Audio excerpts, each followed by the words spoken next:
నమస్తే, welcome back to Americana vlogs. So ఇందాక షార్ట్లో అయితే మీకు రాక్ క్లైంబింగ్ ఎంత అవుతుంది ఒక ముగ్గురు ఎక్కితే అనేది రేట్లు పెట్టిన. ఇప్పుడు చూడండి అది ఎట్లా అంటే ఆ బూట్లు ఇచ్చిండు అక్కడ కొన్ని బూట్లు కనిపిస్తున్నాయి. ఆ బూట్లు తర్వాత అది ఒకటి హార్నెస్ అంటున్నాడు దాన్ని, అదొకటి ఇచ్చిండు.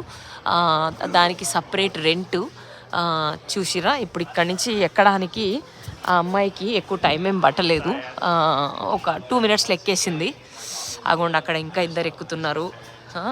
అది దానికి కొంచెం ఎక్కువ, ఎందుకంటే హార్నెస్లని షూస్లని వాటికి వేస్తున్నారు టికెట్లు. ఇగోండి ఇది ఉంది ఇక్కడ, ఇది ఎక్కొచ్చు. దీనికైతే ఏం లేవు, ఎక్స్ట్రా లేదు. జస్ట్ $19 అడల్ట్కి, $13 కిడ్ కానీ తీసుకుంటాడు. ఇటు సైడ్ అయితే ఇటు సైడ్ ఎక్విప్మెంట్ ఎక్కువ ఉంది కాబట్టి. ఇగోండి అమ్మో చూసారా, అమ్మో నేనైతే చేయలేను. ఇది బాగానే చేస్తుర్రు వీళ్ళు. పిల్లోడు చేస్తుండు, పెద్ద ఆయన కూడా చేస్తుండు.